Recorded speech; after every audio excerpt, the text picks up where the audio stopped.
Светися, Новый Иерусалиме, слава Бога Господня на тебе воссия.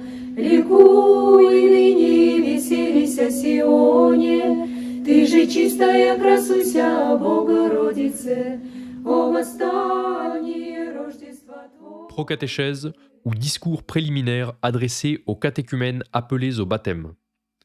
Lavez-vous, purifiez-vous, ôtez de devant mes yeux la malignité de vos pensées. Cessez de faire le mal.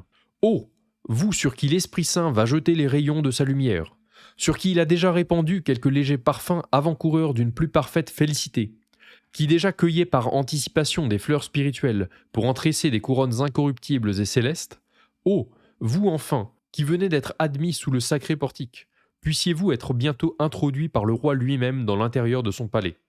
Nous voici dans la saison des fleurs, les arbres sont riches d'espérance, puissent les fruits répondre à leurs promesses. Vous voilà donc appelés sous les drapeaux de Jésus-Christ, vous avez donné vos noms, vous êtes enrôlés, vous avez reçu la lampe des mains de l'époux, c'est-à-dire ce désir ardent qui vous fait aspirer à la Jérusalem céleste, cette ferme résolution de marcher dans la lumière, cette vive espérance qui affermit vos pas. C'est avec raison que l'apôtre a dit que tout concourt au bien de ceux qui aiment Dieu, car Dieu est bienfaisant et généreux, mais il attend que chacun manifeste sa bonne volonté. C'est pourquoi il ajoute « de ceux qui sont appelés à la sainteté d'après leur détermination ». En effet, une résolution sincère de notre part fait et détermine notre vocation. Car si vous n'êtes ici que corporellement, si vous n'y êtes pas avec une volonté fixe et réelle, votre présence, votre assistance sont ici fort inutiles. Simon le magicien se présenta jadis comme vous aux eaux de la piscine. Il fut baptisé, mais non éclairé. Son corps fut lavé, mais son cœur ne fut pas régénéré par le Saint-Esprit. Son corps descendit dans la piscine, mais son âme ne descendit jamais avec Jésus-Christ dans le tombeau et ne ressuscita pas avec lui. C'est pour vous préserver d'un pareil sort que je vous mets sous les yeux ce funeste exemple, qui n'est autre chose qu'une figure prophétique du malheur qui menace ceux qui marcheront sur les pas de Simon. Les livres saints ont enregistré le fait pour l'instruction de ceux qui viennent aujourd'hui se présenter. Prenez-y garde, malheur à celui d'entre vous qui viendrait ici témérairement mettre à l'épreuve la grâce de Dieu. Prenez garde qu'une racine amère venant à surgir de la terre ne vous empoisonne. Ne dites pas en entrant ici « Allons, voyons ce qui se passe dans l'assemblée des fidèles. Lorsque j'y serai, je verrai, je saurai ce qu'il en est. Malheureux, vous voulez voir, et croyez que vous ne serez pas vu. Croyez-vous que, tandis que vous serez ici occupés à épier, à observer ce qui se passera au milieu de nous, Dieu de son côté ne vous épiera point, ne vous observera pas, ne scrutera pas à son tour votre cœur? Un indiscret, dit l'Évangile, s'était furtivement introduit dans un festin de noces, sans daigner se revêtir de la robe nuptiale.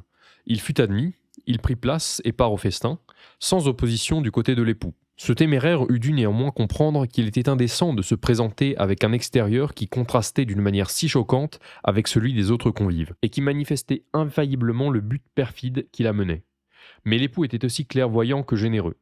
Abordant tour à tour chaque convive, il examina bien moins l'ordre du service que les vêtements d'un chacun. Venant ensuite à cet étranger qui avait dédaigné de se revêtir de la robe nuptiale, il lui dit « Mon ami, comment êtes-vous entré ici? Quelle robe portez-vous? De quelle couleur est-elle? Quel a été votre dessein en entrant ici?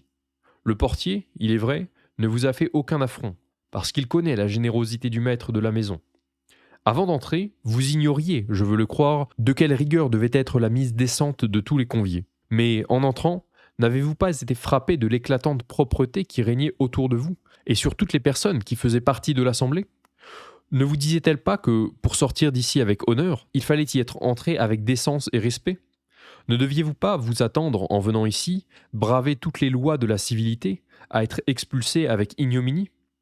Puis, se retournant vers ses serviteurs, il leur dit « Liez les pieds à cet homme, puisqu'il a été téméraire pour franchir le seuil de la porte, liez-lui les mains puisqu'il n'a pas pu s'en servir, pour mettre de la décence sur sa personne. Jetez-le hors d'ici, jetez-le dans les ténèbres extérieures, car il est indigne de porter le flambeau nuptial. Voilà le sort dont fut frappé ce téméraire. Qu'il vous serve d'exemple, songez à vous. Quant à nous, ministres de Jésus-Christ, nous admettons quiconque se présente. Comme des portiers, nous ouvrons la porte indistinctement à tous. Vous étiez donc libres, vous avez pu entrer avec une âme souillée de péché, avec des intentions dépravées et perverses. Vous voilà, vous tous entrez, vous êtes inscrits parce qu'on vous a cru digne d'être admis. Mais regardez autour de vous, considérez l'admirable décence qui règne dans cette auguste enceinte. Voyez l'ordre et la discipline qui s'y observent. Écoutez, prêtez l'oreille aux saintes écritures. Considérez ceux qui composent cette assemblée. Observez l'ordre et la méthode que nous mettons dans notre enseignement. Baissez les yeux dans ce lieu saint. Instruisez-vous à la vue de tout ce qui vous entoure. Mais croyez-moi, sortez maintenant, sortez s'il en est encore temps. Vous reviendrez demain, reviendrez dans un temps plus propice. Si votre âme est atteinte d'une sordide avarice, allez la purifier, allez changer de vêtements. Est-elle noircie des feux de l'impudicité ? Sortez, allez vous revêtir de la robe éclatante de la chasteté. Quant à moi, je vous en préviens, je vous en avertis avant que Jésus-Christ, l'époux des âmes, n'entre au milieu de nous, avant qu'il ne s'aperçoive de vos souillures. Un temps assez long vous est accordé. 40 jours vous sont encore donnés pour faire pénitence, pour vous dépouiller de vos sales vêtements, pour vous revêtir et revenir ensuite. Mais si vous persistez dans vos dispositions perverses, je serai innocent, moi qui vous avertis. Et vous, n'espérez recueillir et emporter d'ici aucun fruit. Sans doute, vous descendrez dans la piscine, mais l'Esprit Saint n'y descendra pas avec vous. C'est pourquoi je le répète, si quelqu'un se sent blessé, qu'il recourt de suite au topique qui lui est offert. Si quelqu'un parmi vous a fait une chute, qu'il se relève sans délai. Fasse le ciel que le Seigneur ne rencontre parmi vous aucun Simon, qu'il ne découvre en vous aucune hypocrisie, aucun esprit de curiosité. D'autres motifs peuvent encore vous amener ici. C'est peut-être un mari qui ne veut pas déplaire à son épouse. Peut-être est-ce une femme qui ne vient ici qu'à l'instigation de son mari. Un serviteur qui ne se présente que par ordre de ses maîtres. Un ami qui ne veut pas contrister un ami. Quant à moi, peu m'importe. Je prends tout ce qui est à l'hameçon. Je vous prends, vous-même, vous qui ne vous présentez ici que par des motifs grossiers et terrestres. Je vous prends parce que j'ai l'espoir de vous sauver. Vous ignorez peut-être où vous veniez et dans quel filet vous vous jetiez. Eh bien, apprenez que ce sont ceux de l'Église. Puissiez-vous, pour ne pas périr, y tomber tout vif. Ne vous débattez pas, car c'est Jésus-Christ lui-même qui a préparé l'amorce, et non pas pour vous donner la mort, mais pour vous rendre à la vie par la mort. Car il faut avec lui et mourir et ressusciter. Vous avez entendu ces paroles de l'apôtre, afin qu'étant morts au péché, nous vivions à la justice. Mourez donc au péché et vivez à la justice. Vivez-y dès aujourd'hui. Considérez de quelle grâce et de quelle faveur Jésus-Christ vous comble en ce jour. Hier, vous n'étiez encore que des catéchumènes, hors de l'Église. Vous n'entendiez que des sons vides de sens. L'espérance seule vous soutenait. Vous n'y voyiez rien. Vous prêtiez l'oreille et vous ne compreniez rien. Vous entendiez parler de mystères, et ces mystères étaient inaccessibles à votre intelligence. Vous écoutiez la lecture des livres saints, et vous ne pouviez en sonder la profondeur. Mais aujourd'hui, ce n'est plus un vain son de parole qui viendra frapper vos oreilles. Nos mystères iront se faire entendre et retentir au fond de votre cœur. Aujourd'hui, l'Esprit Saint s'abaissera et se reposera sur vous. Il viendra bientôt fixer sa demeure dans votre âme. C'est alors qu'en écoutant la lecture des livres saints qui contiennent nos mystères, vous comprendrez ce qui a jusqu'ici surpassé votre intelligence. Ne croyez pas que ce soit ici pour vous une affaire de légère importance. Tout misérable homme que vous soyez, dès aujourd'hui, vous êtes honoré d'un surnom de Dieu. Dieu est fidèle, dit l'apôtre. Dieu est fidèle et juste, est-il encore dit ailleurs. C'est à ce surnom que Dieu devait un jour imposer aux hommes que le roi prophète faisait allusion en ces termes. Pour moi, je l'ai dit, vous êtes des dieux, vous tous les enfants du Très-Haut. Mais mes frères, prenez garde qu'il n'y ait en vous de fidèle que votre vocation, et que vous n'y soyez infidèles de propos délibérés. Vous êtes entrés dans la lice. Poursuivez, achevez votre carrière. D'autres temps ne vous seront pas donnés pour la finir. Si vous étiez à la veille de célébrer des noces, ne laisseriez-vous pas de côté toute affaire pour ne vous occuper que des préparatifs au festin ?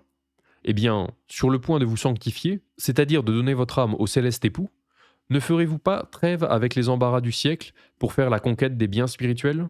Songez-y bien, on ne rentre ni 2 fois ni 3 fois dans la piscine sacrée. S'il en était ainsi, on pourrait peut-être se dire à soi-même « Ce que je n'obtiendrai pas aujourd'hui, je l'obtiendrai demain ».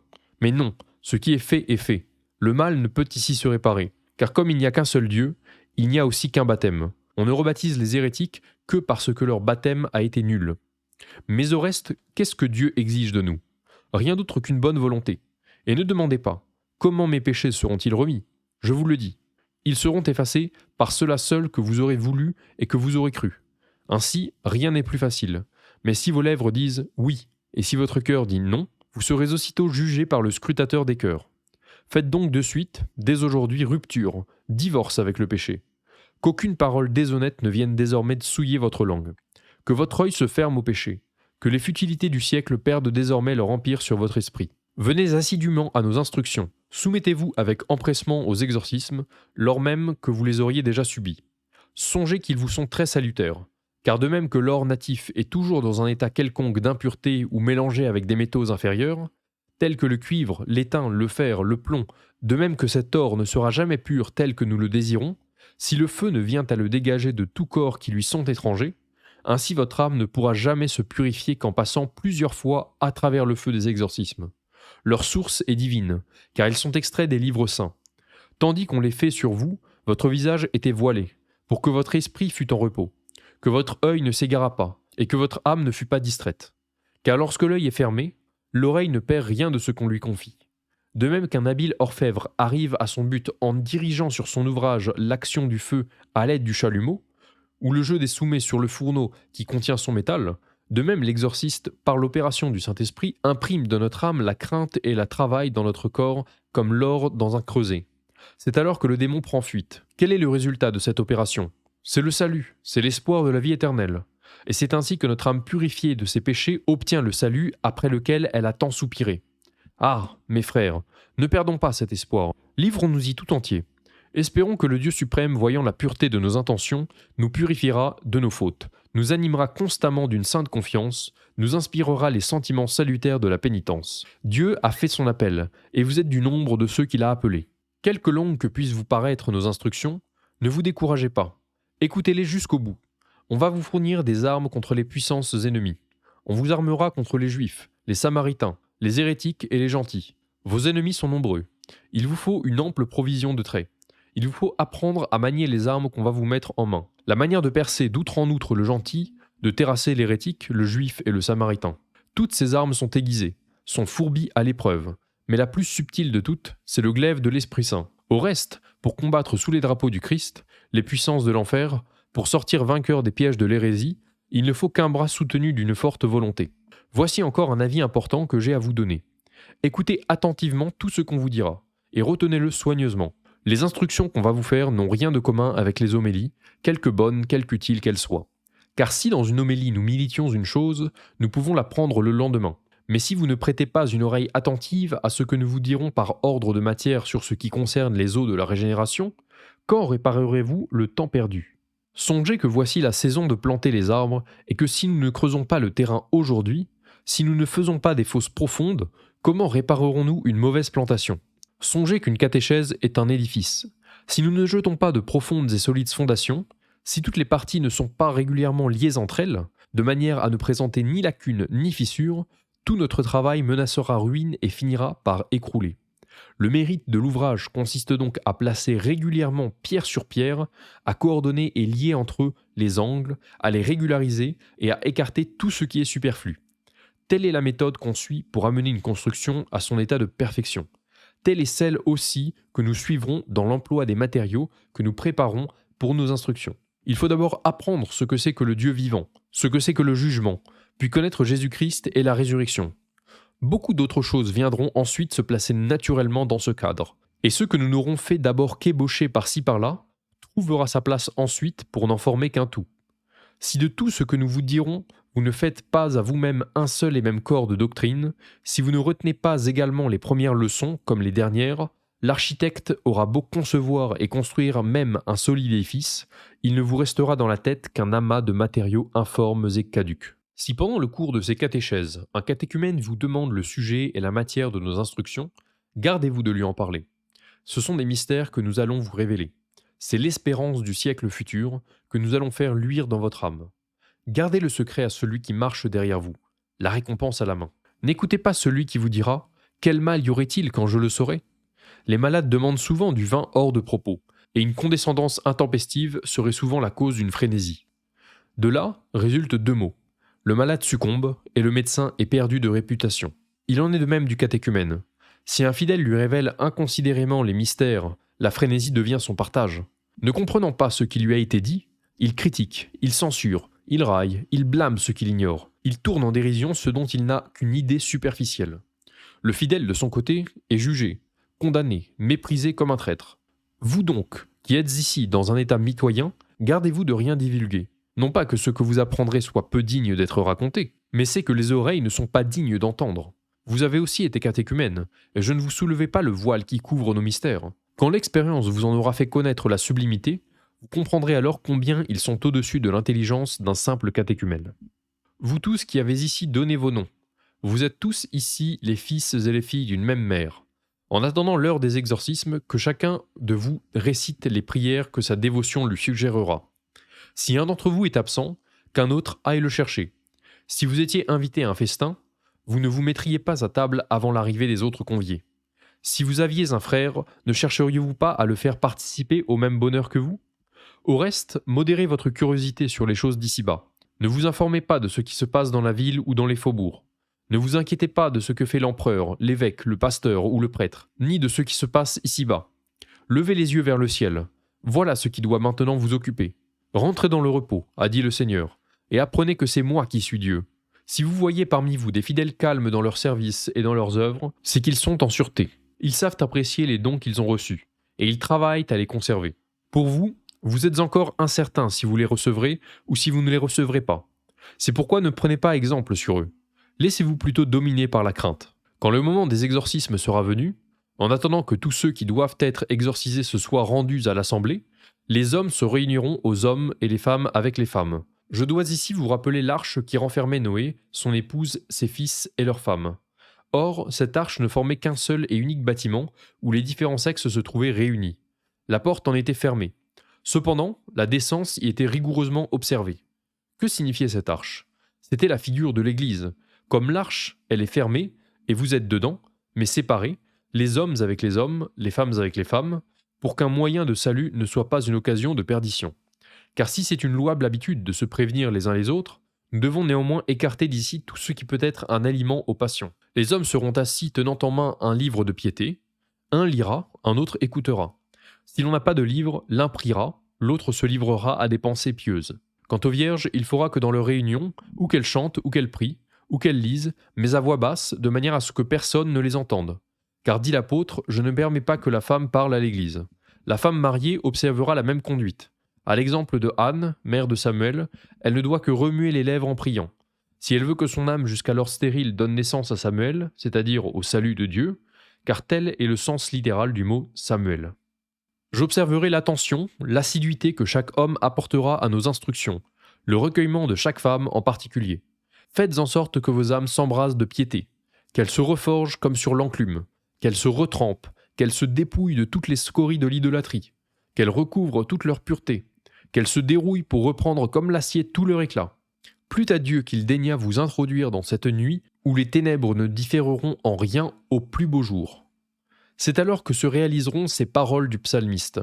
Les ténèbres cesseront d'être ténèbres devant vous, et la nuit le disputera au jour en éclat. Plût à Dieu que les portes du ciel s'ouvrissent pour chacun de vous, qu'il respirât le parfum de ces eaux qui portent le Christ avec elles, que vous entendissiez la voix et que vous devinssiez participants de cette énergie que demande le service de Dieu.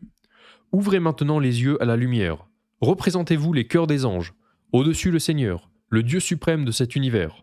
Jetez les yeux sur son Fils unique, assis à sa droite, sur le Saint-Esprit toujours assistant, sur les trônes, les dominations, ministres de la volonté divine, et vous verrez la place qui est réservée à chacun de vous.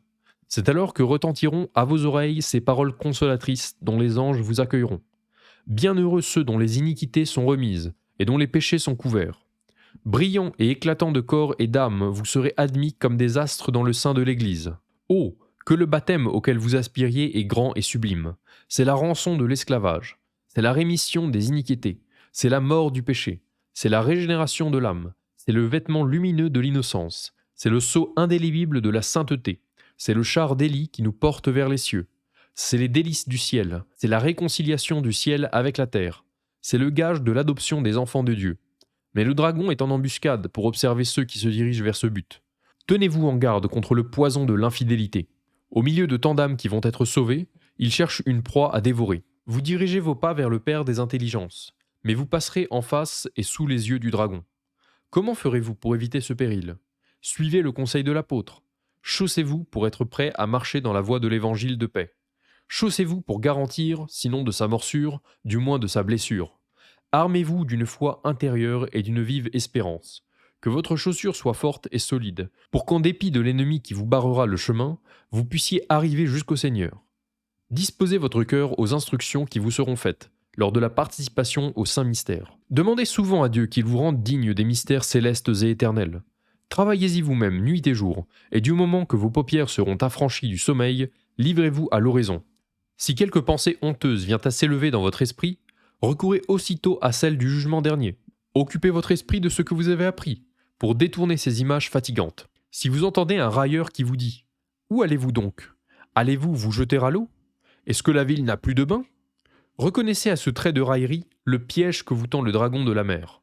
Ne prêtez aucune attention à tous ces propos, et ne laissez pas distraire votre esprit de la pensée de Dieu qui opère en vous. Tenez-vous sur vos gardes pour ne pas être surpris, pour que toujours soutenu par l'espérance, vous puissiez entrer en héritage de la vie éternelle. C'est comme homme que nous vous donnons ici ces avis et ces instructions. Mais faites en sorte que nous ne bâtissions pas avec du foin, de la paille et du jonc, et que lorsque notre travail subira l'épreuve du feu, la perte n'en retombe pas sur nous, mais élevez sur ces fondements que nous jetons, un édifice d'or, d'argent et de pierres précieuses. C'est à moi de vous avertir, c'est à vous d'agir, c'est à Dieu de mettre la dernière main. Ramassons toutes les forces de notre esprit, mettons toute notre âme en contention, travaillons à préparer notre cœur, car c'est ici, pour le salut de notre âme, que nous allons combattre. C'est pour elle que nous aspirons aux biens éternels. Dieu qui connaît vos cœurs, connaît celui d'entre vous qui est sincère, mais il est tout-puissant. Il peut conserver et maintenir intacte la sincérité de l'un et changer la dissimulation de l'autre en fidélité. Dieu peut rendre fidèle celui qui est infidèle, pourvu qu'il lui livre son cœur. Priez-le d'anéantir les titres de créance qu'il a sur vous, d'oublier tout le passé et de vous admettre dans son Église, de vous revêtir des armes de sa justice, de vous agréger à sa milice, de vous combler de biens attachés à sa nouvelle alliance, de vous marquer pour l'éternité du sceau indélébile du Saint-Esprit dans notre Seigneur Jésus-Christ, à qui est la gloire dans les siècles des siècles. Amen. Avis au notaire. Ne mettez ces catéchèses qu'entre les mains des fidèles baptisés et de ceux qui sont appelés au baptême. Gardez-vous de les communiquer aux catéchumènes et à ceux qui sont étrangers à la religion. Autrement, vous en répondrez devant Dieu. Si vous en faites une copie, faites-la comme en la présence de Dieu.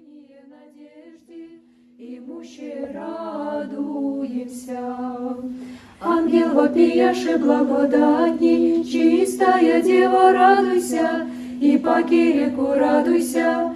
Твой сын воскресе 3 дневе от гроба, и мертвые востригнувы, люди весели.